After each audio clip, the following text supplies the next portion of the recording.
या पलट दी गई, आगजनी हुई और फिर पुलिस को आंसू गैस के गोले दागने पड़े। आखिर कर्मचारियों का ये गुस्सा क्यों फूटा? क्या ये हक की लड़ाई है या कानून हाथ में लेने की खुली छूट? क्या सरकार नाकाम रही या विपक्ष आग में घी डालने का काम कर रहा है? और सबसे बड़ा सवाल, क्या नोएडा अब इंडस्ट्रियल पावर हाउस से प्रोटेस्ट जोन बनता जा रहा है?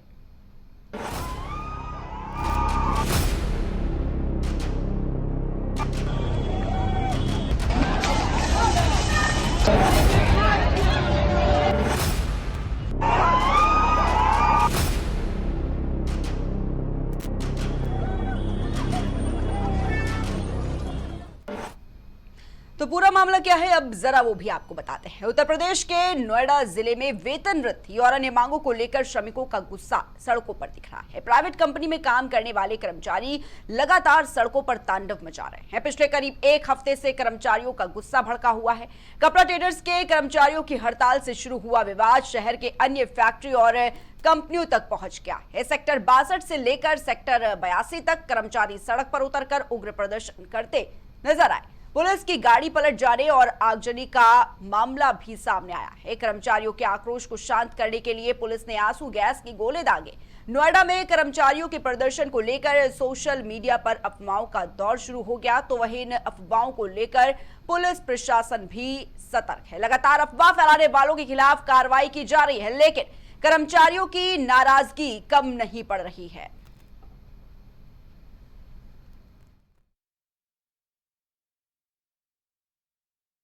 12,000 रुपए में रूम रेंट कितना है? यहाँ पे नोएडा में 4,000, जैसे कोई नॉर्मल रूम नहीं है। बच्चों की पढ़ाई, ये पढ़ाई में सिंगल मदर हूँ, मैं कितना क्या करूँगी यहाँ? एक ठीक लड़के को घसीटते हुए मदरसन के अंदर कर दिया, उसको मारते हुए बुरी तरह से मारा और अंदर ले गया। अब उसका क्या होगा मेरी समझ में नहीं आ रहा है कि पुलिस प्रशासन क्या कर रही है। ओवर टाइम डबल होना चाहिए, सिलाई के कार्य, संडे की छुट्टी होनी चाहिए। सिलेंडर महंगाई पड़ रही, सिलेंडर की महंगी हो गई है। उसके बाद हमारे पास रूम किराया नहीं है। जो मांगे हैं उन्हें सरकार तक पहुंचाएं। आगजनी जब प्रशासन ने ये डंडा जो लाठी चार्ज की है प्रशासन ने, उसके बाद कर्मचारियों मजबूरी है उन्हें पथराव करना। जब लाठी चार्ज होगा तो पथराव करना जरूरी हो गया। जैसे सुप्रीम कोर्ट आदेश दे दिया गया कि हर एक एम्प्लॉय का, जितने भी वर्कर हैं, जितने भी मजदूर हैं, उनका 783 रुपए एक दिन का दिहाड़ी होनी चाहिए। कि हमें नोटिस नहीं मिला और बाद में नोटिस दिखा रहे हैं कि सरकार जो 200-300 रुपए जो भी बढ़ाई है, इसको वो स्कीम बता रहे हैं। HR डिपार्टमेंट में घुसे पड़े हैं, हम लोगों की बात नहीं सुने। ये भी जैसे यही हमको प्रार्थना है, हमारी जो आप लोगों ने जब से बढ़ाए हैं वो कम से कम हमारी मिलनी चाहिए मांगे। तो इस मामले में खूब राजनीति भी देखने को मिल रही है। विपक्ष लगातार इस मुद्दे को उठाकर सरकार को घेरता नजर आ रहा है। विपक्षी दलों का क्या कुछ कहना है वो भी आपको सुनाते हैं। नोएडा की जो बातचीत थी उससे कोई हल नहीं निकला। सुना ये है कि नोएडा में बड़े पैमाने पे अन्याय होने जा रहा है मजदूरों के खिलाफ। अगर अन्याय मजदूरों पर होगा और व्हाट्सएप पे क्या चला है, तो धीरे धीरे ये सरकार अगर जन भावना को दबाएगी तो वो कहीं तो अपनी बात रखेंगे। इस तरह का विवाद न बढ़े जो नोएडा में हुआ या जो लखनऊ में हो रहा है राजधानी में, ये तभी हुआ होगा जब कहीं किसी ने अपमान का व्यवहार किया होगा।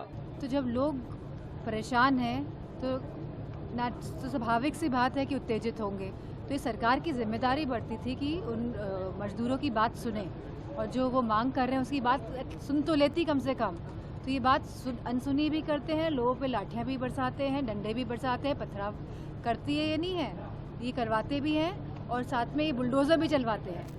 नोएडा के अंदर जहाँ भी अत्याचार अन्याय हो रहा है उसको गोली चलवा रहे हैं, आंसू गैस छोड़वा रहे हैं, अब उनको जेल। जहाँ पर भी लोग बात करते हैं हक अधिकार की, ये सरकार पूरी तरीके से प्रताड़ित कर रही है। और आप देख सकते हैं महंगाइयाँ बढ़ाते जा रहे हो। हर कोई व्यक्ति परेशान है और श्रमिक जो अपना घर चलाने के लिए मेहनत कर रहा है वो मजबूरी में सड़कों पे आता है। जरूर उसको उसके पास इतना समय नहीं कि वो बेमतलब के लिए सड़कों पे आ जाए। मुख्यमंत्री जी ने 24 घंटे का समय दिया, उस समय अवधि में पूरा नहीं हुआ। किस तरह की परिस्थितियां रही, पुलिस ने किस तरह कार्रवाई की, उनके घरों के क्या हालात हैं, वो क्या महसूस कर रहे हैं, इन सब चीजों को ध्यान में रखते मैं कहूंगा कि मुख्यमंत्री जी को उनकी मांग माननी चाहिए। तो ये भाजपा गवर्नमेंट में तो यही हो रहा है चाहे सैलरी बढ़ाने का मामला हो, चाहे तमाम सरकारी नौकरियां निकाली जाती हैं, पर्चा लीक हो जाता है। तमाम लोग हमारे जो 4 क्लास की नौकरी, 2nd क्लास नौकरी करते थे, उसको एनजीओ के द्वारा कर दी गई है। इसमें पूरे देश के नौजवानों के साथ धोखा हो रहा है। तो नोएडा में सैलरी बढ़ाने को लेकर हिंसा हुई। योगी सरकार ने कंपनियों के साथ बैठक की 21% तक सैलरी बढ़ा दी गई। मतलब पहले जिन्हें 11,313 रुपए मिलते थे, अब उनकी जो सैलरी है वो 13,690 रुपए कर दी गई है। जिन्हें शुरुआती सैलरी के रूप में 13,940 रुपए मिलते थे, उन्हें अब 16,868 रुपए मिलेंगे। लेकिन कर्मचारी जो है वो अभी भी संतुष्ट नहीं है। उनका ये कहना है कि मात्र 3,000 रुपए बढ़ाकर सरकार क्या भीख दे रही है, और इसीलिए ये जो प्रदर्शन है वो रुका नहीं है, वो अभी भी जारी है। लेकिन देखिए, प्रशासन का ये साफ तौर पर कहना कि हालात को काफी काबू में किया जा रहा है, हालात सामान्य है। लेकिन जो नोएडा में देखने को मिला, जिस तरीके से जो कर्मचारी हैं वो सड़कों पर उतरे, उसके बाद तमाम तरह के सवाल जो है वो बिल्कुल देखिए सीधे तौर पर खड़े होते हुए नजर आ रहे हैं। और ये भी कहा जा रहा है कि क्या ये जो प्रदर्शन है वो वाकई कर्मचारियों की तरफ से किया जा रहा है या फिर ये किसी साजिश का हिस्सा है। तो देखिए, तमाम सवाल, और ये सवाल कहीं ना कहीं राजनीतिक रंग में रंगे हुए भी नजर आते हैं, और विपक्ष भी लगातार सरकार पर हमलावर होता हुआ नजर आ रहा है।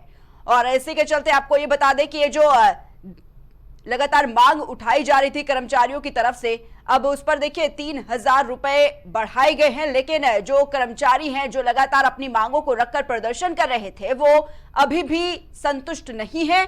और सीधे तौर पर उनका ये कहना कि अभी भी देखिए ये जो प्रदर्शन है वो जारी है। और सीधे आपको देखिए ये भी बता दें कि अब जो हालात है वो कैसे आगे बढ़ते नजर आ रहे हैं। अभी तक देखा गया जो प्राइवेट कर्मचारी थे, जो कंपनी में काम करते थे, अब कैसे जो घरों में काम करने वाली जो मेड हैं वो भी सड़कों पर उतरकर प्रदर्शन कर रही है। और उनका भी ये सीधे तौर पर कहना कि महंगाई लगातार बढ़ रही है, लेकिन जो उनको वेतन मिलना चाहिए उनके काम का, वो नहीं मिल रहा। और यही वजह है कि ये जो प्रदर्शन है वो किस तरीके से बढ़ता हुआ नजर आ रहा है।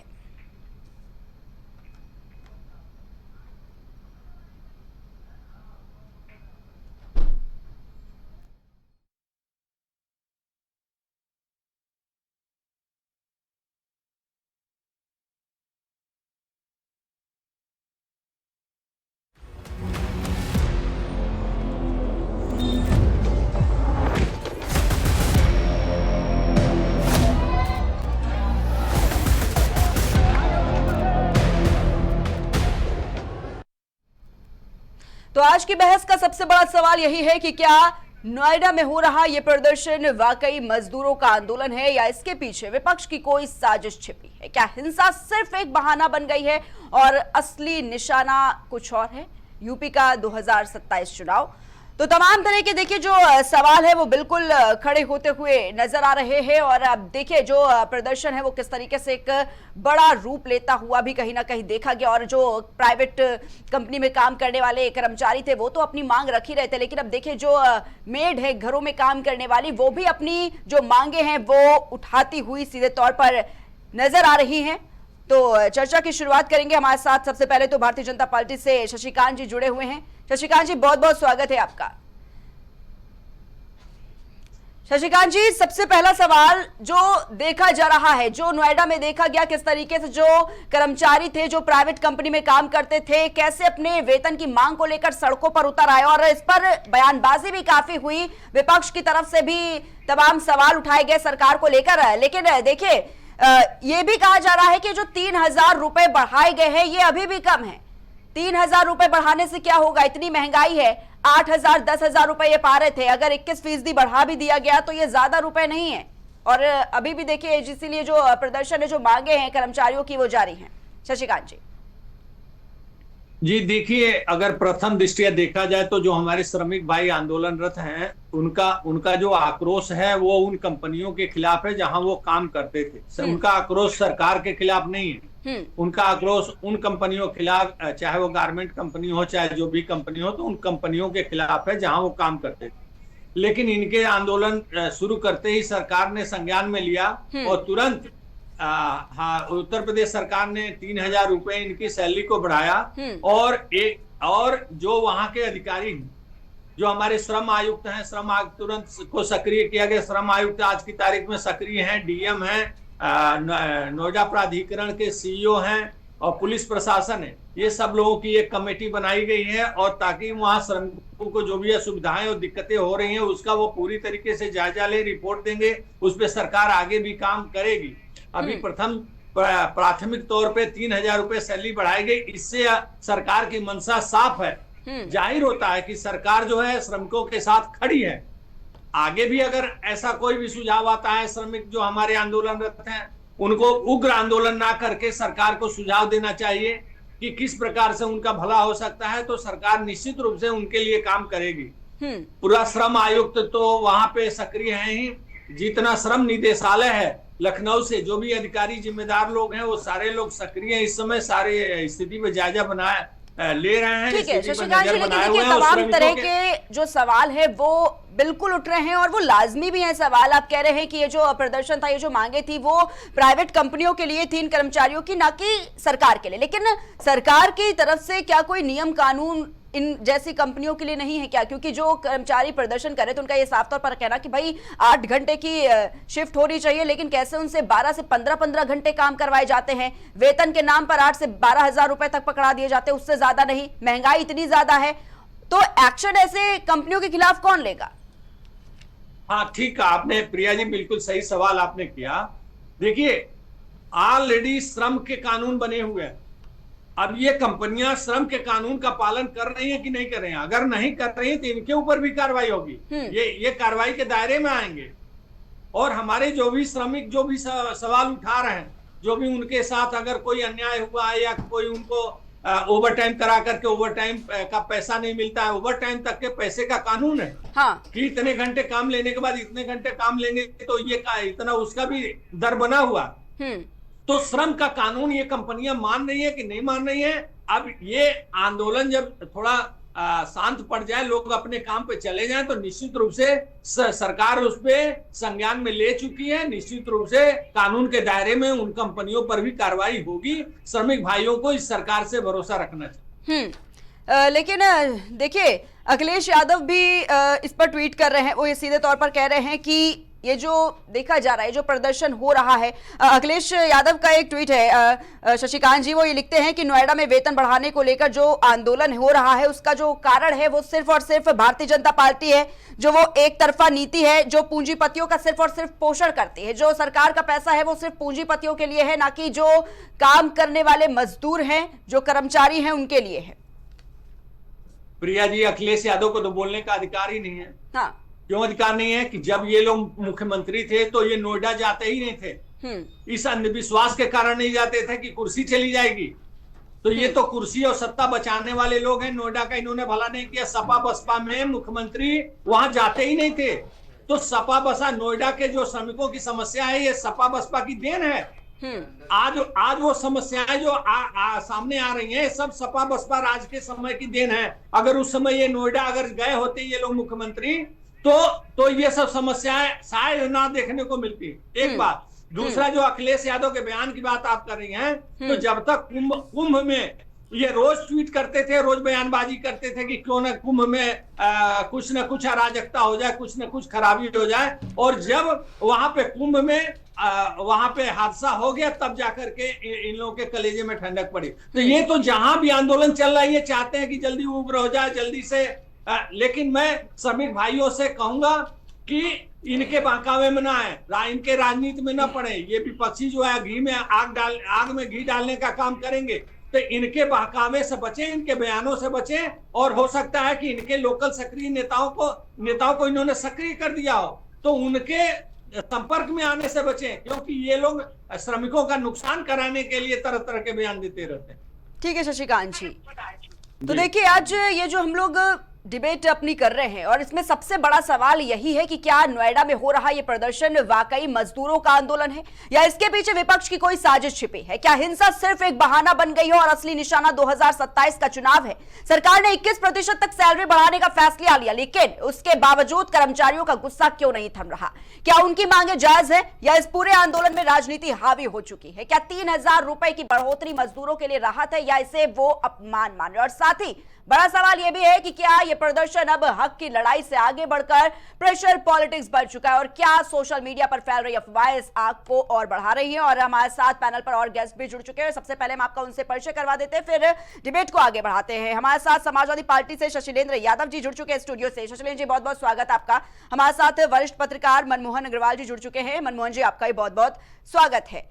तो अभी शशिकांत जी अपनी बातें रख रहे थे, अपने तर्क दे रहे थे कि ये जो प्रदर्शन हो रहा है, सबसे पहले जो मांगे हैं वो सरकार की तरफ से तो नहीं कर रहे हैं, वो मांगे तो प्राइवेट कंपनियों के लिए कर रहे हैं। मेरा सवाल शशिलेंद्र यादव जी आपसे है। शशिलेंद्र जी, ये जो प्रदर्शन देखा जा रहा है और ये जो मांगे रख रहे हैं कि भाई उनका वेतन बढ़ाया जाए, 8 घंटे की शिफ्ट होनी चाहिए, लेकिन कैसे उनसे 12 से 15 घंटे काम करवाए जाते हैं और पैसों के नाम पर 8 से 12 हजार रुपए, उससे ज्यादा नहीं, और वो भी पैसा टाइम पर नहीं मिलता है। इतनी महंगाई बढ़ रही है, उसमें कर्मचारी तौर पर कहना है कि हम भाई बाहर से आए हैं नोएडा में रहकर कमाने खाने, लेकिन खाना भी मुश्किल हो रहा है। अगर आप बीमार पड़ गए तो उसी पैसों से आपको इलाज भी करवाना है, गैस सिलेंडर भी भरवाना है, सब कुछ उसी पैसों से करना है, बच्चों की पढ़ाई भी करवानी है उसी पैसों से। वो भी पैसा, वो भी तो तनख्वाह है, वो समय पर नहीं मिलती, इसलिए प्रदर्शन है। शशिलेंद्र जी। सर्वप्रथम सभी साथियों को जय भीम।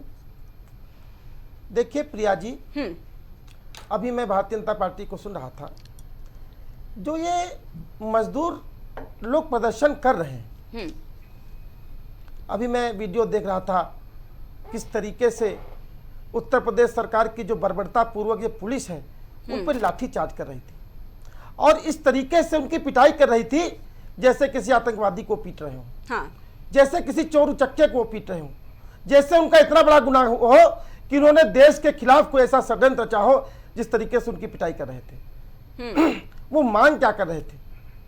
वो मांग कर रहे थे कि हमको 20,000 रुपये पर मंथ हमारी तनख्वाह मिले। जो हम 12 घंटे मजदूरी करते हैं वो हमें 8 घंटे करना पड़े। कंपनियों में सुरक्षा की ठीक प्रकार से व्यवस्था हो, श्रम कानून के जो नियम है वो सारी कंपनियों में लागू किए जाए, हम लोगों को साप्ताहिक अवकाश मिले। जो बढ़ती महंगाई है, उस महंगाई से जो 11 से 12 हजार रुपये हम लोग को पर मंथ मिलते हैं, उससे हमारा काम चलने वाला नहीं। इस बात का वो विरोध कर रहे थे। अधिकारियों के आश्वासन देने के बावजूद भी कंपनियों ने अपने नियमों में सुधार क्यों नहीं किया और कम वेतन के बदले में जो असमानता थी और जो श्रम अधिकारियों की मजदूरों को अनदेखी किया जा रहा था, वहाँ जो हमारी बहनें काम करती थी उनकी सुरक्षा व्यवस्था की कोई व्यवस्था नहीं थी, उसके विरोध को लेके प्रिया जी हमारे मजदूर साथी आंदोलन कर रहे थे, अपनी छोटी सी मांग कर रहे थे। प्रिया जी, आप देखिए, जो मध्यम वर्गीय परिवार का मजदूर 10,000 12,000 कमाता है, जो महंगाई आज से 9-10 साल पहले जब सिलेंडर 400 रुपये का मिला करता था, आज 1,000 के करीब सिलेंडर मिल रहा है। जो पेट्रोल डीजल 40 से 50 रुपये हुआ करता था, आज 100 रुपये के आसपास हो गया। ऐसी कौन सी चीज है, दाल से लेके जो दाल क्या रेट मिलती थी आज क्या मिल रही है, जितनी रोजमर्रा की वस्तुएं हैं लगभग दुगनी रेट में हो गई हैं। क्या मजदूरी उस अनुपात में बढ़ी? क्या वो तो अपनी बच्चों को पढ़ाने के लिए, फीस की वृद्धि के लिए वो चाह रहे थे कि हमारा वेतन बढ़े। ठीक है, लेकिन किस तरीके से भारतीय जनता पार्टी की सरकार के आदेश पर उसकी बर्बरता पूर्वक पुलिस ने इस तरीके से पिटाई की। मजदूरों को छोड़ दीजिए, जो हमारे पत्रकार बंधु थे, जो उस व्यवस्था को हम लोगों को दिखा रहे थे, उनके ऊपर लाठीचार्ज करने का काम किया। ये जो तानाशाही भारतीय जनता पार्टी की है, वो पुलिस की है, ये जनता देख रही है। आने वाले चुनाव में इसका बदला ये मजदूर। ठीक है शशिलेंद्र जी। मनमोहन अग्रवाल जी, मेरा सवाल आपसे।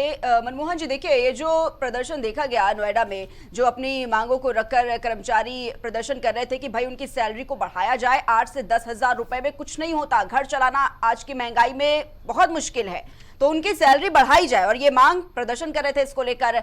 लेकिन देखिए, इस पर सियासत भी खूब होती नजर आ रही है। मनमोहन जी, देखिए, ये कहा जा रहा है कि ये एक बहाना है, असली मकसद कहीं ना कहीं यूपी चुनाव से जुड़ा हुआ है, उत्तर प्रदेश में होने वाले 2027 के विधानसभा चुनाव से जुड़ा है और योगी आदित्यनाथ पर निशाना है। इस तरीके के तमाम सवाल। देखिए प्रिया जी, ये निशाना कहाँ होगा नहीं होगा, अभी तो 9 महीना है, 10 महीना है चुनाव में। मैं यहाँ ये मैं एक बात कहना चाहता हूँ कि ये नोएडा में बहुत बड़ी संख्या में कपड़ा फैक्ट्री है। हाँ। बहुत बड़ी संख्या में और भी प्रोडक्ट की कंपनियां हैं, फैक्ट्री करीब बताया जाता है कि 7 से 8 हज़ार फैक्ट्रियां वहाँ पर इस तरह की हैं। अब ये 8,000 से 10,000 और 11,000 का वेतन, ये वेतन वैसे देखा जाए तो वैसे भी बहुत कम है, क्योंकि आज 600 रुपये में तो एक लेबर काम करता है। अब मैं आपको बात करना चाहूँगा कि यदि इन फैक्ट्रियों में लेबरों को या जो भी श्रमिक हैं, कार्य करने वाले लोग हैं, उनको 8,000, 10,000, 12,000 वेतन मिल रहा है और कोई काम के घंटे उनको 8 के बजाय 10 और 12 घंटे हैं, तो ये तो जाती लगती है उन लोगों के साथ। दूसरा ये कि क्या सरकार की जिम्मेदारी इसमें नहीं बनती है कि जो श्रम विभाग है, जो उनका इन्फोर्समेंट चीज़ें हैं, जो उनके लेबर जो इंस्पेक्टर्स हैं, क्या उनकी जिम्मेदारी नहीं बनती है कि वो जाएं और उनको वहाँ पे देखना चाहिए। इन फैक्ट्रियों में ये न्यूनतम वेतन वेज लागू है, राज्य सरकार का एक निर्धारित पहले से ही है, और वो भी यदि नहीं मिल रहा है तो इसके लिए जिम्मेदार इंस्पेक्टर हैं। अभी आपको मैं बताऊं, केंद्र सरकार ने एक जो लेबर कोड बनाया है, तय किया जी। अब उस लेबर कोड में ये दिया गया है कि वेतन, कर्मचारी श्रमिकों का वेतन तय होना चाहिए, ओवर टाइम का यदि होगा तो उनको दूना वेतन मिलना चाहिए जैसा होता है। तीसरा, उनकी सामाजिक सुरक्षा होनी चाहिए। ये तमाम मुद्दे उसमें हैं, मगर इनको इन्फोर्स जो करेगा तो कौन करेगा, इसकी कोई व्यवस्था नहीं की गई है। तो ये एक सरकार की जिम्मेदारी है। और श्रमिकों का जो अभी जो उग्र हुए हैं श्रमिक, उसके पीछे मैं समझता हूँ कि जो बगल का अपना पड़ोसी राज्य हरियाणा राज्य है, हरियाणा में जो श्रमिक है उसका वेतन वहाँ 35% तक बढ़ाया गया है। शायद यही वजह है कि मुख्यमंत्री योगी आदित्यनाथ ने जब इसमें घटना हुई है नोएडा की, और उसमें जो वो किया है, उसके बाद उन्होंने अधिकारियों के साथ बैठक करके और एक मिनिमम वेतन का जो लगभग 20-21% जो बढ़ाने का आदेश जारी कराया है, वो नाकाफी मान रहे हैं अभी भी। उसकी एक मेन वजह है कि बगल के राज्य, जो छोटा राज्य है हरियाणा, वहाँ की फैक्ट्रियों में 35% बढ़ाया। अब एक बात ये कहेंगे कि यदि ये पिछले 4 दिन से 5 दिन से आंदोलन चल रहा है, जो भी चल रहा है, तो अभी तक प्रशासन की क्या व्यवस्था थी कि बिल्कुल बिल्कुल मनमोहन जी, देखिए ये मांगे अब उठाई जा रही हैं, ये प्रदर्शन अब है, लेकिन अपनी बात तो ये जो श्रमिक है वो बहुत पहले से रख रहे हैं। फेलियर है ना, लेबर डिपार्टमेंट और इंस्पेक्टर्स हैं, उनकी जिम्मेदारी होती है। वो फैक्ट्री एक्ट है, फैक्ट्री एक्ट में जो इंस्पेक्टर ऑफ फैक्ट्रीज होते हैं वो जाते हैं, उनकी जिम्मेदारी है। वो क्या देख रहे हैं, वो वेज एक्ट में क्या देख रहे हैं, उन कर्मचारियों को कितना वेतन मिल रहा है, वहाँ कितने कर्मचारी हैं। देखिए, एक मिनिमम जहाँ 20 एम्प्लॉय काम करते हैं वहाँ वेज एक्ट लागू हो जाता है, और वहाँ फैक्ट्री है तो फैक्ट्री एक्ट भी लागू होता है। तो इनकी जिम्मेदारी जिस पर है, उनके खिलाफ भी सरकार को कहीं ना कहीं देखना चाहिए कि उनकी जिम्मेदारी क्या है कि जो आज यहाँ पर ये स्थिति पैदा हुई है। अब इसमें राजनीतिक साजिश क्या है वो मैं नहीं जाता, मगर यदि एम्प्लॉय अपनी मांगों को लेके कर रहे हैं तो ये एक दिन का विषय नहीं है। अभी ये सालों साल से काम कर रहे हैं और उनको ये न्यूनतम वेतन भी नहीं मिल रहा है जो राज्य सरकार का तय है, और 12 घंटे काम लिया जा रहा है, तो ये तो एक जाति की श्रेणी में ही माना जाएगा। तो इन अधिकारियों के खिलाफ भी एक्शन होना चाहिए ना, कि जो सरकार का बनाया हुआ कानून है उसको ये अधिकारी क्यों इम्प्लीमेंट नहीं कर रहे हैं। क्या उनकी फैक्ट्रियों के साथ कोई साठगांठ है, या वो क्यों नहीं एम्प्लॉय के हितों को देख रहे हैं, तो ये भी एक बड़ा सवाल है। ठीक है मनमोहन जी। शशिकांत जी, देखिए मजदूर जो हैं, जो श्रमिक हैं, वो तो अभी भी नहीं मांग रहे हैं, वो तो अपनी मांगों पर अड़े हुए हैं, और सीधे तौर पर कहना है कि 12 घंटे 15 घंटे काम करते हैं, भाई 13,000 रुपए में हमारा क्या होगा। हम अपना घर छोड़कर, अपना गांव छोड़कर हम नोएडा जैसे शहर में आए हैं, कॉर्पोरेट हब है ये, यहाँ पर काम करने आए हैं, लेकिन 8 से 12,000 रुपए, उसमें से 5 से 6,000 रुपए तो उनके रूम रेंट का किराया निकल जाता है। उसके बाद बचा कुचा जो पैसा होता है वो अपने खर्च में निकल जाता है। और देखिए, अब तो ये भी कहा गया है कंपनियों ने खाना तक देना बंद कर दिया। कुछ कंपनियां खाना भी देती थी, वो इसलिए क्योंकि गैस सिलेंडर भी महंगा हो गया। तो क्या कुछ जवाब देंगे, क्या कोई जिम्मेदारी नहीं बनती? क्योंकि राजधानी लखनऊ में भी देखा गया, सीएम हेल्पलाइन में जो कर्मचारी काम करते थे, महिला कर्मचारी, कैसे सड़कों पर उतरकर प्रदर्शन कर रहे थे, अपने वेतन को बढ़ाने की मांग वो भी रख रहे थे, लेकिन बदले में क्या सिर्फ पुलिस के डंडे खाने को मिले उनको। देखिए प्रिया जी, बिल्कुल सरकार की जिम्मेदारी भी है और सरकार उस जिम्मेदारी को निभा भी रही। जो अभी अग्रवाल साहब कह रहे थे, ठीक कह रहे थे कि जो श्रम कानून है उसके तहत अगर कोई भी फैक्ट्री मालिक, कोई कंपनी मालिक अगर उस कानून को तोड़ रहा है तो उस पर जुर्माना का भी प्रावधान है, उस पर अन्य कानूनी कार्रवाइयों का भी प्रावधान है। अब ये जब आंदोलन इनका आ गया तो सारे वो जिम्मेदार अधिकारी सक्रिय हुए हैं और यह योगी सरकार है। योगी सरकार में कोई बचेगा नहीं। अगर किसी ने कानून तोड़ा है तो वो उस पर कार्रवाई होगी। हाँ, अभी हमारे समाजवादी पार्टी के साथी कह रहे थे कि बहनों की सुरक्षा क्या। अरे भाई, योगी सरकार से अच्छा बहनों की सुरक्षा कहाँ हो सकती है। बहनें अब 12 बजे रात को काम करके अपने कार्यस्थल से अपने घरों को सुरक्षित लौटती हैं। ये समाजवादी पार्टी का जमाना थोड़ी है कि उस समय शाम को होते होते बहनों को अपने घर पर पहुंचना पड़ता था, गुंडे सक्रिय हो जाते थे। अब सब वो गुंडे भाग गए जो समाजवादी पार्टी के जमाने में फलते फूलते थे। सब या तो प्रदेश छोड़ के भाग गए या कहीं और ही है। अब ये सब नहीं चलेगा। सबकी सुरक्षा की व्यवस्था योगी सरकार ही करेगी। और अगर किसी कहीं चूक हुई है किसी से भी तो वो भी नपेगा। एक बात। दूसरी बात कि इस समय जिलाधिकारी और सीईओ, नोएडा प्राधिकरण के सीईओ और श्रम आयुक्त, ये सारे लोग मौके पर मौजूद हैं, अपने कार्यालय में मौजूद हैं। और ठीक है शशिकांत जी, लेकिन प्रोटेस्ट करने का मौका ही क्यों देती है सरकार? क्यों प्रोटेस्ट देने का मौका करती है? मांगे तो वो अपनी पहले भी रख रहे थे, शांतिपूर्वक रख रहे थे, तो क्या जरूरी है प्रोटेस्ट करे? और प्रोटेस्ट भी तो कहाँ करने देती है सरकार? लखनऊ में भी देखा गया, जब प्रोटेस्ट करने की बारी आती, जब प्रोटेस्ट करके अपनी मांगों को रखा जाता है, तब कैसे महिलाओं पर डंडे चलाए जाते हैं पुलिस की तरफ से। वो भी वीडियो खूब हमने देखा। और अब वही दृश्य नोएडा में देखने को मिल रहा है। तो क्या इंतजार करना पड़ता है क्या इस बात का कि नहीं कुछ बड़ा हो, हम तब जागेंगे, हमारी प्रशासन तब जागेगी, हमारी सरकार तब जागेगी? बोलिए शशिकांत जी। प्रिया जी, कोई भी समस्या एक दिन में नहीं उपजती।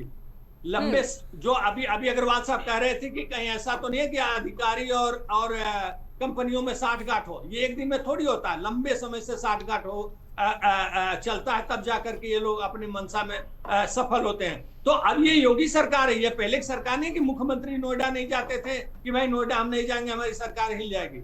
अरे ये देखिए, ये लोग नोएडा में निठारी कांड हो गया। शिवपाल यादव ने कहा बहुत छोटी घटना है।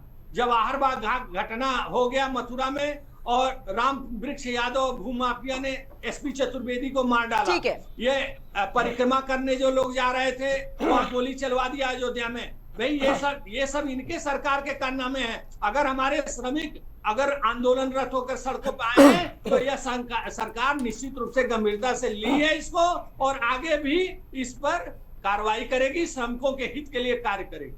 ठीक है शशिलेन जी, बोलिए। देखिए प्रिया जी, पिछले 9 वर्षों से इस प्रदेश के मुख्यमंत्री माननीय योगी आदित्यनाथ जी हैं और वो भारतीय जनता पार्टी के नेता भी हैं। किसी भी सरकार को काम करने के लिए 9 वर्ष की समय सीमा पर्याप्त होती है। ये कहने से काम नहीं चलेगा कि पिछली सरकार थी। अरे भाई, हमारे अच्छे कामों की आप तुलना करिए। अभी आप बात कर रहे थे कानून व्यवस्था की। अभी कानपुर की घटना आप भूल गए क्या? किस तरीके से भारतीय जनता पार्टी के कार्यकर्ताओं ने एक हमारी बहन के साथ रेप किया और उसकी हत्या कर दी। वो आपकी सरकार में हुआ। खैर, मैं टॉपिक से हटना नहीं चाहता। देखिए प्रिया जी, जब से इस प्रदेश में भारतीय जनता पार्टी की सरकार है, आप प्रोटेस्ट नहीं कर सकते। इस प्रदेश का पूरे देश में तानाशाही है। अभी 3 काले कानून ये लाए थे और आपने देखा था किस तरीके से हमारे किसान आंदोलित थे, वही दिल्ली नोएडा की सड़कों में, और 1 वर्ष पूरा आंदोलन चला, लेकिन निकम्मी सरकार नहीं चेती। हमारे 1000 से भी लगभग किसानों की शहादत हो गई। उसके बाद उन्होंने 3 काले कानून वापस लिए। अगर 3 काले कानून ठीक थे तो आपने लागू किए तो किसान आंदोलित क्यों था? और अगर वो ठीक नहीं थे तो आपने वापस क्यों लिया, जिसके बदले में हमारे किसानों की शहादत हो गई? अखिलेश जी की सरकार में अभी आपने वुमेन के लिए 1090 की बात की ना। जब किसी महिला के साथ छेड़छाड़ होती थी तो हमारी बहनें जब फोन करती थी तो 1090 पे पुलिस उनके पास समय से जाती थी और सुरक्षा देती थी। उनको 6-6 महीने से वेतन नहीं मिल रहा, प्रदर्शन कर रही थी। और योगी की पुलिस ने क्या किया? उन पे लाठीचार्ज की। मैं तो वीडियो देख रहा था पिया जी, मुझे रोना रहा था। हमारी बहनें रो रही थी। शर्म आनी चाहिए ऐसी सरकार पे। ऐसा कौन सा विभाग है? आप शिक्षा मित्रों के हमारे जब माननीय अखिलेश यादव जी की सरकार थी तो शिक्षा मित्रों को सहायक अध्यापक बनाने का काम किया था। कई वर्षों तक शिक्षा मित्र आंदोलित रहे, लगभग 800 से 900 शिक्षा मित्र, उनकी मृत्यु हो गई, किसी ने आत्महत्या कर लिया। लेकिन जो भारतीय जनता पार्टी की पुलिस है उनको उन पे लाठीचार्ज किया। ठीक है शशिलेन जी। प्रिया जी 1 मिनट और, अच्छा आप क्वेश्चन करिए। ठीक है शशिलेन जी, देखिए लेकिन अब ये कहा जा रहा है ना कि इसके जो तार हैं वो पाकिस्तान से जुड़ते नजर आ रहे हैं, और इसी के साथ ये भी देखिए, ये तो बयान अनिल राजभर का है जिन्होंने कहा कि ये जो पूरी हिंसा भड़काने की काम किया गया है ये सोची समझी साजिश है, पाकिस्तान से इसके तार जुड़े हुए हैं, और कहीं ना कहीं अब यूपी में चुनाव नजदीक है और इसीलिए इस तरीके की गतिविधियों को अंजाम दिया जा रहा है। विपक्ष का भी हाथ हो सकता है इसमें कहीं ना कहीं। देखिए प्रिया जी, हाँ, जब कभी कोई प्रदर्शन होता है, हाँ, अभी जब किसानों का प्रदर्शन हो रहा था, हाँ, तो यही भाजपा के लोग उनको खालिस्तानी बोल रहे थे। आज जो हमारे मजदूर साथी जो प्रदर्शन कर रहे हैं, शर्म नहीं आती ऐसे नेताओं को जो उनके तार पाकिस्तान से जुड़े कहते हैं। वही हाल है ना, नाच नावे आंगन टेढ़ा। अपनी नाकामियों को छुपाने के लिए ये विपक्ष से तुलना करते हैं। प्रिया जी 69,000 शिक्षक भर्ती हुई थी अभी, पिछड़ी जात के आरक्षण में अनियमितता पाई गई थी।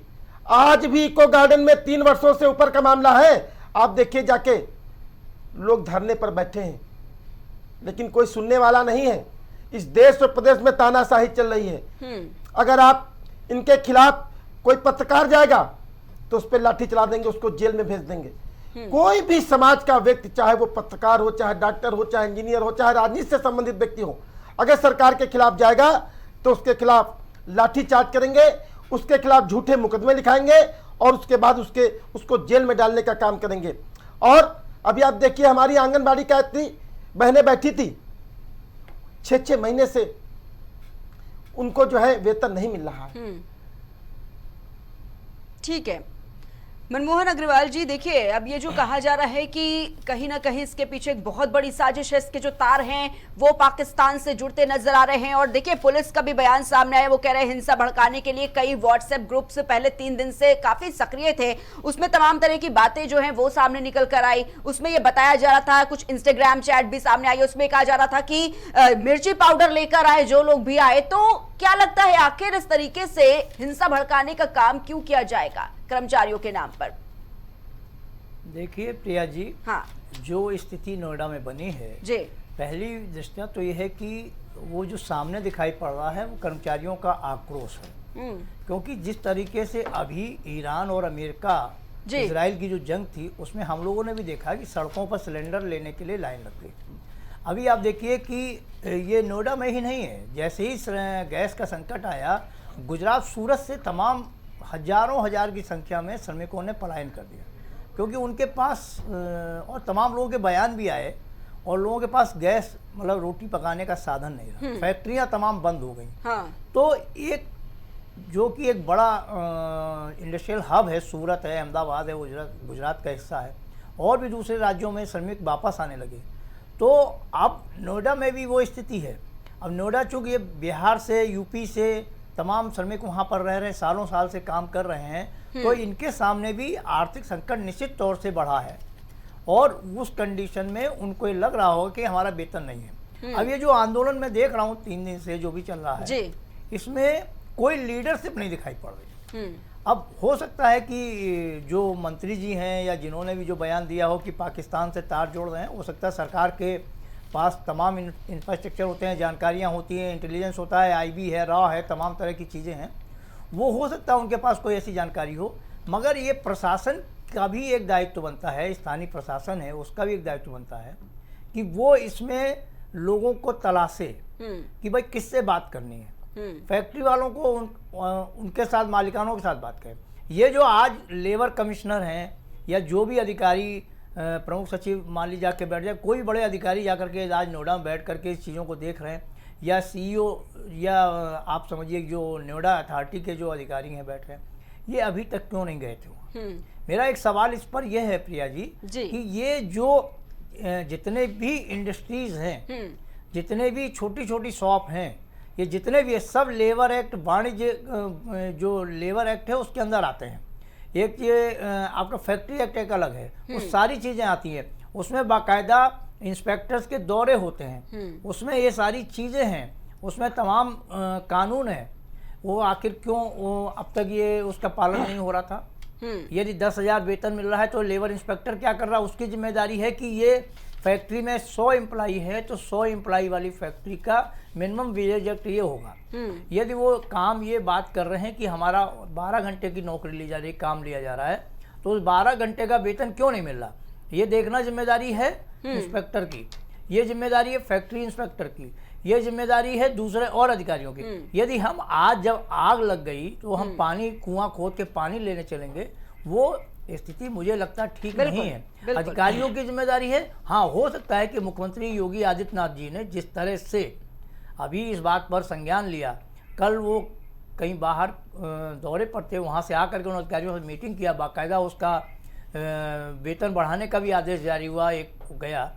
हो सकता है आगे कुछ और भी अच्छी चीज़ें हों, मगर मेरा ये कहना है कि इन अधिकारियों की जिम्मेदारी क्यों तय? अभी इसमें देखिए इससे रिलेवेंट नहीं है, मगर मैं एक बात और कहना चाहता हूँ, जो हम लोग इस लखनऊ शहर में रह रहे हैं, आप जगह जगह देखिए अतिक्रमण होता है, जगह जगह अनऑथराइज बिल्डिंगें बन जाती हैं, रो हाउस बन जाते हैं, सारी चीज़ें होती हैं। अथॉरिटी के लोग कहते हैं नहीं सब कार्रवाई हो रही है, कुछ नहीं बनेगा, और होता है, और जब कुछ हो जाता है उसके बाद अतिक्रमण क्यों हो रहा है? अतिक्रमण अधिकारी जिम्मेदार नहीं है। जो रो हाउस पब्लिक ने खरीद लिया उस पर आप बुलडोजर चला देंगे, और उन इंजीनियर की जिम्मेदारी नहीं जिन्होंने 2 साल में उसको बनने दिया।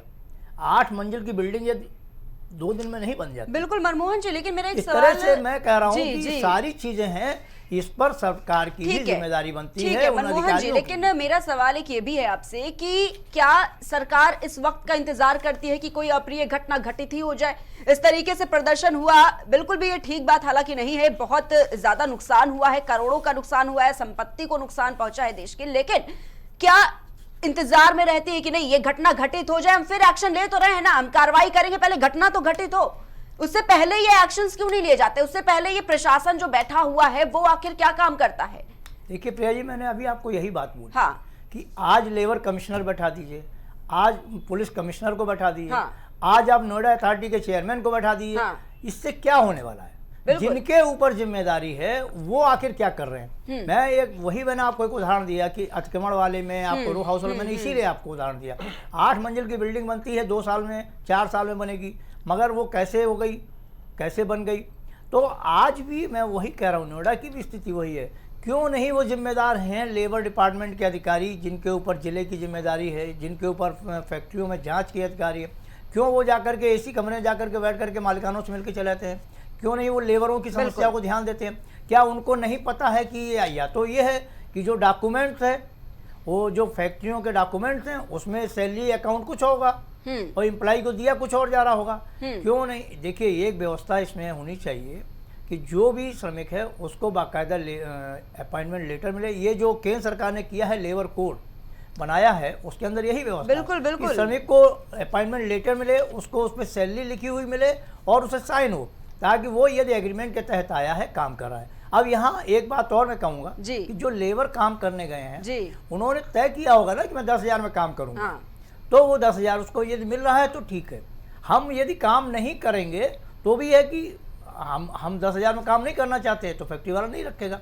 मगर जहाँ इतने हजारों श्रमिक काम कर रहे हैं वहाँ ये लेबर डिपार्टमेंट है, फैक्ट्री इंस्पेक्टर ऑफ फैक्ट्रीज का डिपार्टमेंट है, इनकी जिम्मेदारी क्या है? ये क्या उसके लिए जिम्मेदार नहीं है?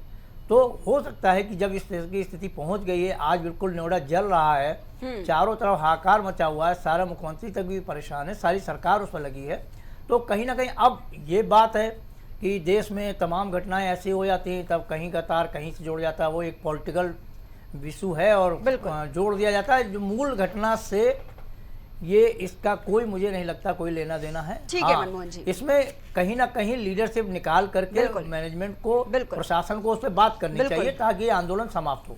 ठीक है शशिकांत जी, नोएडा जो कि कॉर्पोरेट हब है, जो कि फिल्म सिटी कहा जाता है, वहां पर तमाम बड़ी बड़ी कंपनियां जो हैं वो संचालित हो रही हैं, और मेरा सवाल कि आखिर उन कंपनियों के अंदर किस तरीके से काम हो रहा है, वो अपने एम्प्लॉयज के साथ किस तरीके से बर्ताव कर रही हैं, आखिर इसकी जिम्मेदारी क्या सिर्फ कंपनी की है कि भाई हमने कंपनी खोल दी, मेरा जैसा मन होगा हम वैसे काम करवाएंगे अपने वर्कर से, सरकार का कोई इंटरफेरेंस नहीं? क्या ये पॉसिबल है? देखिए आपके चैनल के माध्यम से मैं श्रमिकों को भरोसा दिलाना चाहता हूं कि योगी सरकार उनकी हितैषी, वो कोई भी उग्र प्रदर्शन ना करें, कानून हाथ में ना लें, और वो आराम से जिन अधिकारियों को नियुक्त किया गया है, जिनकी कमेटी बनाई गई, उनके साथ एक वार्ता करें और पुनः उनके पास अवसर है कि वो सरकार से भी वार्ता कर सकते हैं, मंत्री से वार्ता कर सकते हैं और सरकार में अपनी बात को पहुंचा सकते हैं। लेकिन जब पहले ये अपनी बात रखना चाहते हैं सरकार से, प्रशासन से, तब इनकी बात को क्यों अनसुना कर दिया जाता है शशिकांत जी? ये ऐसे ही नहीं प्रदर्शन होते हैं, ऐसे ही नहीं कोई आगजनी करने लगता है, सड़कों पर आ जाता है, इस तरीके से माहौल खराब हो जाता है। आखिर क्यों प्रदर्शन का वक्त देती है सरकार, क्यों प्रशासन इस तरीके का वक्त देती है? जब वो अपनी बातें पहले रखते हैं, ज्ञापन भी सौंपते हैं, तो क्यों उनकी बातों को नहीं सुना जाता? शशिकांत जी, अब जब हिंसा हो रही है, आगजनी हो रही है, जल रहा है पूरा नोएडा, तब आप कह रहे हैं कि हम साथ में हैं कर्मचारियों के। क्यों ऐसा होता है शशिकांत जी? हाँ देखिए योगी सरकार जो है, योगी और मोदी सरकार किसी भी क्षेत्र को अछूता नहीं छोड़ती है, हर क्षेत्र में काम करती है और तल्लीनता के साथ करती है, ईमानदारी के साथ करती है। एक मैं उदाहरण आप देना चाहता हूं कि देखिए योगी सरकार पहले से ही पूरे हमारे प्रदेश में जहां जहां लेबर चौक लगते हैं, जहां लेबर हमारे सुबह खड़े होते हैं जिन चौकों पे, उन आसपास के जगह चिन्हित करके लखनऊ में काम चिन्हीकरण का काम शुरू हो गया है कि मॉडर्न लेबर चौक बनने जा रहा है। वहां शेड की व्यवस्था होगी, पानी की व्यवस्था होगी, उनके बैठने की व्यवस्था होगी। तो सरकार की जब मंशा यहाँ तक है कि हम लेबर चौक में जो लेबर हमारे सुबह सुबह खड़े होते हैं 2-3 घंटे, उनको भी हम बैठने की और पानी की और शेड की व्यवस्था करेंगे, बारिश में वो भीगे नहीं। तो सरकार की मंशा तो अच्छी है श्रमिकों के साथ, ठीक है, लेकिन ये जो 3,000 रुपए सरकार ने बढ़ाया है इनका वेतन, क्या वो आपके हिसाब से क्या लगता है सही है 3,000 रुपए बढ़ाना? क्योंकि प्रदर्शनकारी जो हैं, जो प्रोटेस्ट कर रहे हैं, जो कर्मचारी हैं, वो तो मान नहीं रहे हैं कि 3,000 रुपए क्या है, सरकार से भीख थोड़ी मांग रहे हैं। बोलिए। नहीं देखिए 3,000 जो बढ़ाया गया वो लगभग 25% के करीब है, 24-25% है। तो 24-25% बढ़ोतरी है शशिकांत जी। अनस्किल्ड जो होगा यानी कि जो अकुशल होगा उसको 2,377 कर दिया गया है। सेमी स्किल्ड यानी कि जो अर्धकुशल होगा उसको 2,614 रुपए उसका बढ़ाया गया है। स्किल्ड वालों को यानी कि जो कुशल है पूरी तरीके से 2,928 रुपए बढ़ाया गया है। सर क्या है ये? तो प्रथम दृष्टया 21% की बढ़ोतरी एक रीजनेबल बढ़ोतरी है, लेकिन इसके बावजूद हमारे श्रमिकों को लगता है कि नहीं ये कम है, तो वो ऑन द टेबल टॉक कर सकते हैं। कोई जरूरी नहीं कि उग्र प्रदर्शन हो, गाड़ियां जलाए जाए और अराजकता का माहौल खराब किया जाए और कानून हाथ में लिया जाए। नहीं, शांति वार्ता से भी इन बातों को रखा जा सकता है। हाँ, ये बात जरूर है कि उनके 1 दिन 2 दिन के प्रदर्शन से सरकार जो है संज्ञान में ले चुकी है। अब उनको वार्ता करना चाहिए आराम से, शांतिपूर्ण तरीके से। ठीक है शशिकांत जी, जो अधिकारी ठीक है, आप कर्मचारियों के साथ में हैं, ठीक है, लेकिन ये जो मनमानी तरीके से कंपनियां चल रही हैं, आखिर कैसे ये कंपनियां ऐसे चल सकती हैं? क्यों इसके पीछे पहले नहीं देखा जाता है कि आखिर ये क्या काम कर रहे हैं, अपने वर्कर्स के साथ कैसा बर्ताव करते हैं? ये अगर 8 घंटे ड्यूटी करना है तो कैसे ये 12 से 15 घंटे काम करवा लेते हैं? पैसे टाइम पर नहीं देते, और देते हैं तो वो आपके सामने है, क्योंकि इसी को लेकर प्रदर्शन चल रहा है। बोलिए शशिकांत जी। हाँ ठीक है, देखिए प्रिया जी, नोएडा का नाम ही जो है इंडस्ट्रियल एरिया है, इंडस्ट्रियल जो Okhla, new Okhla industrial authority है।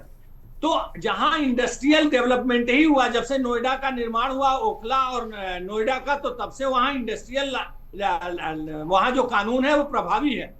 तो वहां के फैक्ट्रियों में दो कानून लागू होते हैं। एक तो जो इंडस्ट्री के कानून है वो लागू होते हैं, इसके अलावा श्रमिकों का जो कानून है, श्रम कानून है, वो भी लागू है। तो किसने कोताही की है उसका पेनाल्टी भरने का प्रावधान है और अन्य कानूनन उनके ऊपर कार्रवाई का प्रावधान है। अब ये जो श्रमिकों ने इस बात को उजागर किया है, तो ऐसे लोग जब दायरे में आएंगे तो कार्रवाई, एक दिन में कोई कानूनी कार्रवाई नहीं हो जाती, समय लगता है। तो कानूनी कार्रवाई अब उनके ऊपर होगी, वो सारे अधिकारी करेंगे। अधिकारी सक्रिय हो चुके हैं, अधिकारी का काम है कि उन कानूनों का पालन हो रहा है कि नहीं। ठीक है शशिकांत जी, अधिकारी पहले सक्रिय हो जाते ना, तो आज ये जो स्थिति देखने को हमें मिल रही है सड़कों पर, वो ना देखने को मिलती। सबसे बड़ी चीज तो ये, और यही लखनऊ में भी नहीं देखने को मिलता। सीएम हेल्पलाइन जो सबकी बातें समझती है, सुनती है, जो सबकी समस्याओं को सुनती है, सबकी तकलीफों को सुनती है, आज उनकी ही तकलीफों को सुनने वाला कोई नहीं था। कैसे सड़कों पर उतरकर महिलाएं जब अपनी बातें रखती हैं, वेतन बढ़ाने की मांग करती हैं, मात्र 8,000 रुपए में सैलरी, बाकी जगहों पर इतना सरकार पैसा खर्च करती है लेकिन अपने ही कर्मचारियों को वेतन नहीं देती। तो ये जो प्रमुख मुद्दे हैं, अगर इनको उठाया जा रहा है इनकी तरफ से, तो लाजमी है इस तरीके का प्रदर्शन। और बातें कहां रखे शशिकांत जी, क्योंकि बात नहीं सुनती है सरकार। कर्मचारी खुद ये बात कह रहे हैं। एक प्रदर्शनकारी तो ये तक कह रही थी कि हम सालाना जो इंक्रीमेंट हुआ है वो मात्र 29 रुपए हुआ है, 29 रुपीज, यानी कि किसी तरह की कोई जानकारी ना सरकार के पास ना प्रशासन के पास है। बोलिए। हाँ देखिए, अगर कानून के आड़ में कोई अगर कोताही कर रहा है और गलत काम कर रहा है तो कानून के दायरे में वो आएगा। हाँ, जहां तक बहनों की बात है, जो बहनें हमारी श्रमिक बहनें हैं, उनके लिए तो मातृत्व अवकाश तक की व्यवस्था है, उनके लिए तो और भी कानून है, कई तरह के कानून है, तो उनको मातृत्व अवकाश मिलता है कि नहीं था, इन सारी चीजों को ये सब आता है, कानून के अंदर आता है। तो इस तरह की चीजें जब अब हमारा अपील यही है श्रमिकों से कि इन बातों को लिपिबद्ध करके और सक्षम अधिकारियों तक पहुंचाएं, उस पर कार्रवाई कराएं, वो भरोसा रखें। लेकिन इस पर भी शशिकांत जी सियासत खूब हो रही है।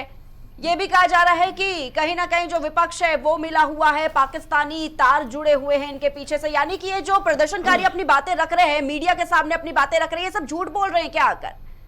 ये जो लोगों की आंखों में आंसू है, महिलाओं की आंखों में आंसू हैं, वो ये कह रही कि इलाज कराने के लिए पैसे तक नहीं है, कई दिनों से बीमार हैं, बच्चे को एक एक दिन छोड़कर दवा देते हैं कि भाई हमारा जैसे तैसे खर्चा चल सके। लेकिन तो क्या मतलब है कि ये झूठ सब चल रहा है, ये जो बयान दिए जा रहे हैं प्रदर्शनकारियों की तरफ से ये झूठे हैं? बोलिए शशिकांत जी।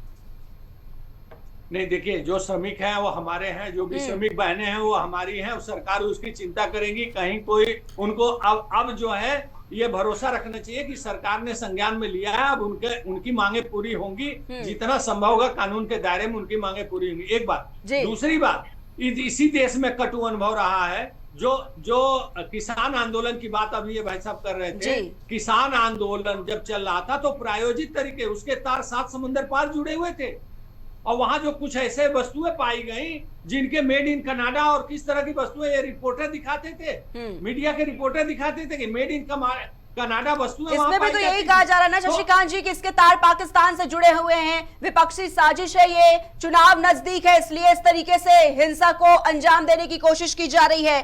तमाम व्हाट्सएप ग्रुप सामने आए हैं, ठीक है, वो पुलिस का कहना है, लेकिन जब राजनीतिक बयानबाजियां इस तरीके से दी जाती है तो ये अपमान ही है सरासर प्रदर्शनकारियों का। वो अपनी मांगे रख रहे हैं, ये जो महिलाएं आंसू बहा रही हैं, ये जो मजदूर आंसू बहा रहे हैं, इनके आंसू पर सवाल उठ जाएगा ना फिर तो शशिकांत जी। बोलिए। नहीं देखिए, जो हमारे श्रमिक हैं, जो वहां बहनें हैं, जो आंसू जिनके आंख में आंसू है, उनके साथ सरकार है, लेकिन उनको भी सजग रहना होगा। ठीक है, कोई इसके तार कहीं 7 समंदर पार न जोड़ दिया जाए, बॉर्डर के उस पार न जोड़ दिया जाए, इसको प्रायोजित न कर दिया जाए, इसी में श्रमिक बन करके कुछ राजनीतिक कार्यकर्ता घुस जाएंगे विपक्षी पार्टियों के और माहौल खराब करेंगे। कितना साथ है सरकार प्रदर्शनकारियों के, कर्मचारियों के, श्रमिकों के, ये पता चल जाएगा। शशिलेंद्र यादव जी बोलिए। प्रिया जी, हाँ देखिए 2014 से भारतीय जनता पार्टी की सरकार इस देश में है, और जब ये किसी मुद्दे में नाकाम होते हैं, हाँ, अभी तो मैं भारतीय जनता पार्टी के नेताजी को सुन रहा था, मुझे बहुत दुख होता है कि ये जो हमारे किसान, जिनको हम भगवान का रूप कहते हैं, क्योंकि अगर इस देश का किसान ना हो तो हमारा पेट नहीं भर सकता। वो किस तरीके से रात रात अपनी फसल को बचाता है, उसके बाद हमारे बच्चे उनकी मेहनत से पलते हैं, हमारा पेट उनकी मेहनत से भरता है। और शशिकांत तिवारी जी क्या कह रहे थे कि उनके तार बाहर से जुड़े हैं, और भारतीय जनता पार्टी के नेता उन किसानों को खालिस्तानी कह रहे थे। अरे भाई, 800 से 1000 किसानों की शहादत हुई है। मैंने फिर से कहा, वो काले कानून आप क्यों लाए, और अगर ठीक थे तो आपने वापस क्यों लिया? शशिलेंद्र जी, हमारे पास समय कम है, लेकिन एक सवाल का जल्दी से जवाब देना चाहूंगी 10 सेकंड में कि नोएडा में जो कुछ हुआ सरकार की नाकामी है, अखिलेश यादव कह रहे हैं, आपको क्या लगता है ये सही है? जल्दी से इसका जवाब आया ना दीजिए। भारतीय जनता पार्टी की सरकार की नाकामी की वजह से जो है नोएडा में हमारे मजदूर प्रदर्शन कर रहे हैं, और भारतीय जनता पार्टी की पुलिस की जो बर्बरता है। मैं अभी देख रहा था प्रिया जी कि एक महिला अपने बच्चे को स्कूल लेने गई, उसको उठा के ठीक है बंद कर दिया। ठीक है शशिलेंद्र जी, एक बहन मार्केटिंग करने गई थी, ठीक उसको है। उठा के बंद कर दिया। और ठीक है एक बहन शशिलेंद्र तो जी, रो ठीक है। रही थी, कह रही थी कि मेरे पास पैसे नहीं है, मैं अपने बेटे को एक दिन छोड़ के दवाई दे रही हूँ। बिल्कुल। ये चीजें नहीं दिखती क्या भारतीय जनता पार्टी के नेताओं को? शर्म आनी चाहिए। हमारे मजदूरों का आप अपमान कर रहे ठीक हैं, है हमारे शशिलेंद्र जी। किसानों का अपमान कर रहे ठीक हैं, है। उनको आप खालिस्तानी कह रहे हैं। ठीक है शर्म शशिलेंद्र जी, आती है समय आपको कम है ऐसे मेरे नेताओं पास। को। मनमोहन जी से मेरा एक आखिरी सवाल। मनमोहन जी, क्या लगता है ये जो प्रदर्शन देखा जा रहा है, ये जो हिंसा भड़की हुई है नोएडा में, उत्तर प्रदेश में जो चुनाव होने वाला है 27 में, क्या असर पड़ेगा? जल्दी से 10 सेकंड में जवाब दीजिए। देखिए, स्वाभाविक तौर से हाँ। प्रिया जी, जब कोई नाराजगी एक उपस्थिति है 2014 के पहले, जी, 2013 से ही एक जब जैन जी युवाओं का एक माहौल बनना शुरू हुआ था तो भारतीय जनता पार्टी के पक्ष में गया और 2014 में बहुमत की सरकार पहली बार भारतीय जनता पार्टी बनाई। तो एक माहौल तो बनता है। और जो नाराजगी है, जैसे आपने पहले भी बात कर रहे हैं 10-90 में जो काम कर रही हैं, जी, जी। मुख्यमंत्री से जुड़े हुए ऐसे एक उससे जुड़ी हुई व्यवस्था, जुड़ी हुई लड़कियां, तमाम महिलाएं जो सड़कों पे अपना आई, क्यों आई? तो इसीलिए आई ना। तो एक ठीक है। आक्रोश कहीं ना कहीं पनपता है। और जो नोएडा की जो घटना बिल्कुल। है, ये भी एक बड़ा आक्रोश है। मैं आपको ये बात कहना चाहूंगा कि जो भी ठीक है। जो लेबर कोड बनाया गया है, जी, उसमें जी। 29 कानून को ठीक है खत्म मनमोहन करके जी। 4 कानून बनाए। ठीक है, ठीक है। तो चर्चा को यहीं पर समाप्त करेंगे। बहुत बहुत धन्यवाद आप सभी का हमारे साथ इस खास चर्चा में जुड़ने के लिए। हमारे साथ भारतीय जनता पार्टी से शशिकांत जी जुड़े हुए थे, समाजवादी पार्टी से शशिलेंद्र यादव जी हमारे साथ जुड़े हुए थे और वरिष्ठ पत्रकार हमारे साथ मनमोहन अग्रवाल जी जुड़े हुए थे। तो सीधे तौर पर देखिए, जो नोएडा में इस वक्त हालात देखे जा रहे हैं, जो प्रदर्शनकारी हैं, जो सड़कों पर उतरकर अपनी बातें रख रहे हैं, जो कर्मचारियों का सीधे तौर पर कहना है कि वो प्राइवेट कंपनी में काम करते हैं और कैसे उनके साथ में ये बदसलूकी है, क्योंकि 8 घंटे के शिफ्ट में कैसे उनसे 12 से 15 घंटे काम कराया जा रहा है और वेतन के नाम पर मात्र 8 से 10